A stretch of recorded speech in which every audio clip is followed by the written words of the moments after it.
Hi there, I'm back again to share another video with you. Today I'm going to share a recipe for a gluten-free blackcurrant pie. I know I've already shared a recipe for a fruit pie, which is the apple pie, and actually the very first video that I shared with you on YouTube, and the one that still is the most popular and the most viewed. The only thing I'm conscious about with that particular video, I never showed you what the finished pie looked like. So I thought if I do the recipe today, so I was going to make a fruit pie and I was going to make this blackcurrant pie anyway. So I thought I'd just pop the camera on and just show you how I do it from start to finish, and then at least I can then show you what a finished fruit pie looks like when I make one. So I'm going to go from the same angle that I did last time when I shared the last video with you. I'm just trying to work out what works the best in the kitchen, but we'll go with that. So yeah, I'll get on and share the recipe with you now. Okay, so already I've put into the bowl some gluten-free plain flour and some cold cubed butter. I'm using salted butter today, so I'm not going to add any additional salt. I'm going to pop a recipe link in the written description below that'll take you over the full blackcurrant recipe over on the blog, because I wrote that up quite a while ago. So say, yeah, you can just click on that and get the full recipe. But I'll just briefly go through the pastry recipe again. I know I've shared it now with you a couple of times, but I'm thinking, say, if you do watch this as a standalone video, at least you know where you're at. I've not mentioned before, but I know I say to you a lot about using the gluten-free Asda flour, and as I say, this is the plain one today. I've noticed that the gluten-free flours in Marks and Spencer's are the same ingredients, so if you can't get to an Asda and you can get to a Marks's, then that would work.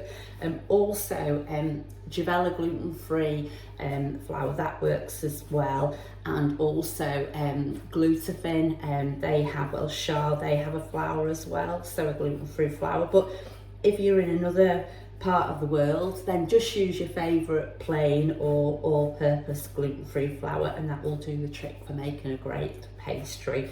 I think as I've mentioned that to you before. Okay, so just going to rub it in until it's quite still chunky, like breadcrumbs. We don't have to rub it in too much, because don't want to break the fat up too much, because then it'll take a bit of the water when we go to add that in. So to that, so that's how it looks now, because I say I'm going to work the pastry quite a bit as I do. I'm just going to add in the egg.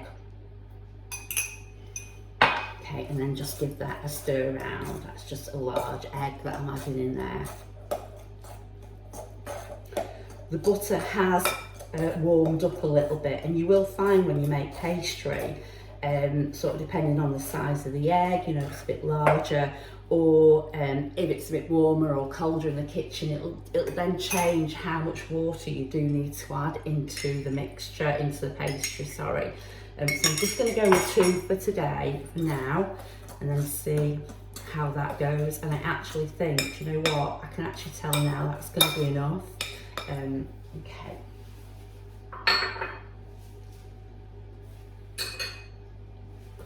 And then just get your hands in. So today it does feel a little bit sort of damper than usual, the pastry a little bit more sticky, but to be honest, once I've got a bit of flour on the work surface and I work that for a few moments, it'll be all right.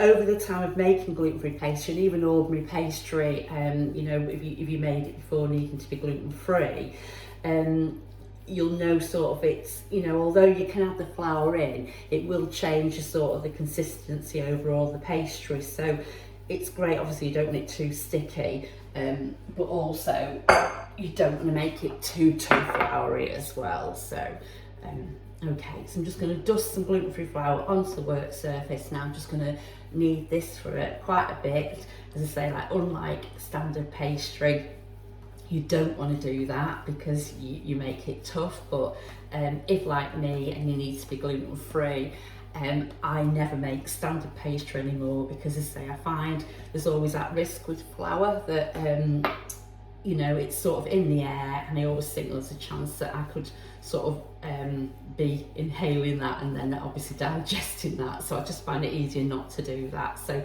So although that pastry is really sticky, as you saw, because I'm doing this all in real time, now it's going really, you know, it's going into the nice consistency that we want, and it's going to be super just to roll out. So a little bit more flour, and then I think that's all okay. What you just want to do is just make sure there's no bits of butter left in there, and I say there isn't there, so I'm just going to make that into, roll that out, make that, use that for the pie. Okay, so yeah, so I'm happy with that, so I'll just give it another little dusting of the mix with the flour, sorry, and then I'm just going to cut this pastry in half. I know sometimes you'll see recipes saying about chilling gluten-free pastry, but you don't actually need to chill gluten-free pastry, and to be honest, the quicker you work with it, the better, because you'll find that it will dry out. So the quicker you can get on and work with it, I say definitely the better it is. So just keep turning the pastry, giving it a bit of a dust, dust the pin a bit.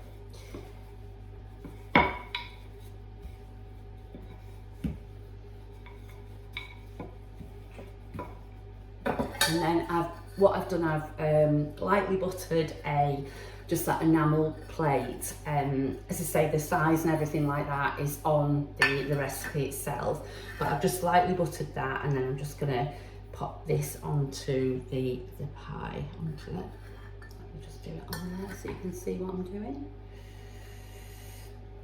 Okay, so, and if you get an odd bit where you can see like a gap that's there, then just a bit of pastry on there, so you've got like pastry all the way around for the top bit to then add onto. So that's like that, and then just going to ease it in there a little bit. Okay. Oops, dropped a bit. So just ease it down a bit, just so it doesn't, when it bakes, it does shrink back a little bit, so that just means it won't be. Okay, so that's fine like that. And then I'm just gonna roll out the top piece then.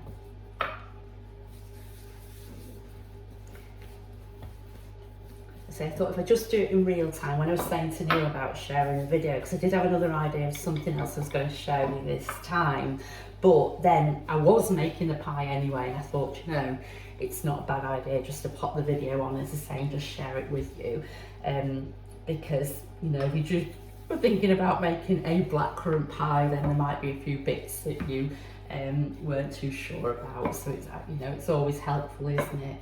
Okay, I think that's going to be fine. So I've got the blackcurrants ready there. I've washed those, and thankfully when I bought them from the shop they're already stalked, so that was great. So I'm just going to pour those into the pie there. Okay, so that's in there. And then I'm just going to, I've weighed out the sugar, and I'm just going to sprinkle that over the top of the blackcurrants there. You can always add more sugar, but that's the sort of amount I think's all right. So, okay, so I'm just going to brush round the edge of the pie with some water, and then the pastry's going to stick, so I'll just grab that. Okay, so I'm just going to brush around the edge there. Just enough so it just holds it together, just makes it a little bit tacky. And I've got a bit of blackcurrant juice pastry there, so I'm just going to scoop that up there. And then again, just roll that then on top, like that. Don't worry, honestly, don't worry if any of your pastry breaks, it really doesn't matter. Blackcurrant pie is one of the favourite things that my grandma used to make. It was my favourite pudding that she used to make. And her pastry often had cracks in, like mine often does. It's behaved itself today, but it did often have cracks in, and I loved it. I loved it actually more because all the fruit would bubble through, and it just looked lovely. Grandma's pies always tasted amazing as well. There we go, it's a bit of spare pastry I'll use up for something else. So this is just a short crust pastry I've made today. I know I've got a recipe on the blog for sweet pastry, and I've shared that with you as well, but this is just short crust pastry, so no additional sugar in there, and as always I've not added any xanthan gum. So I'm just going to pinch the edge around the side. You can use a fork if you want to.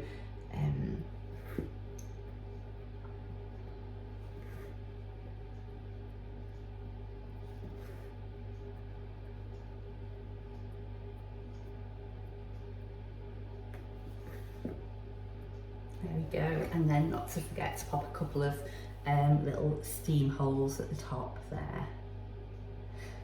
Okay, and then I'm just going to brush that with some milk, just so it gives it a bit of colour in the oven. I will eventually get around to sharing a savoury pie with you.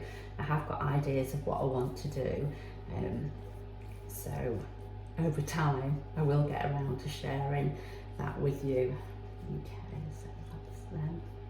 Right, that's fine. And then what I always do with a fruit pie, I always sprinkle over some sugar and say that's what my mum and my grandma always did. I just think it makes the pie look amazing when it's done.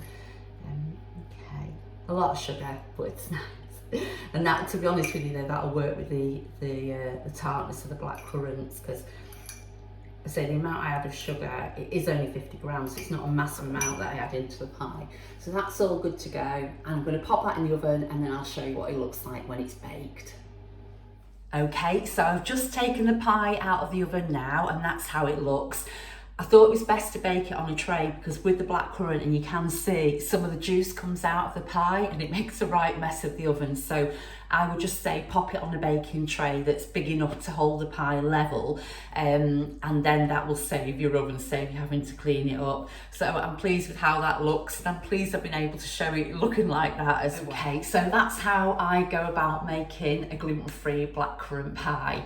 I'm glad I've been able to share the short crust pastry with you again, and also I'm glad that I've been able to show you the finished look of a fruit pie as well.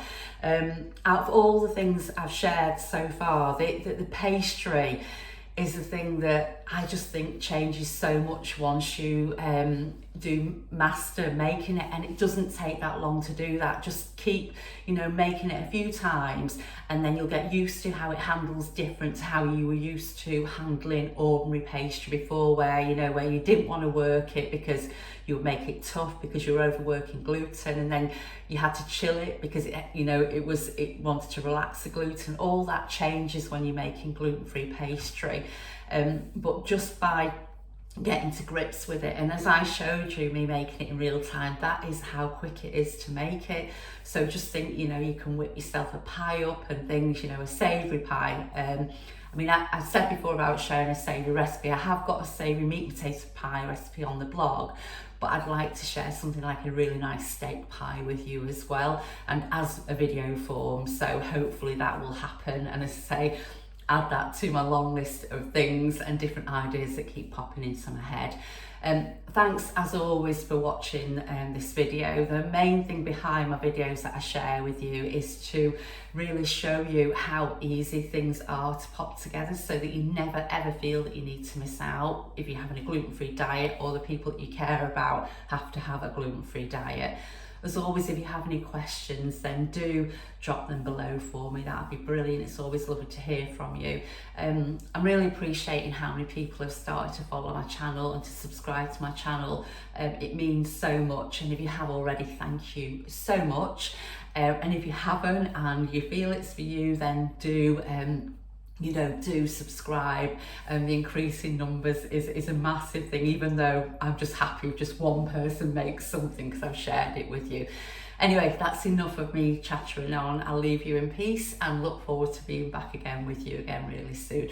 All right, take care and bye for now.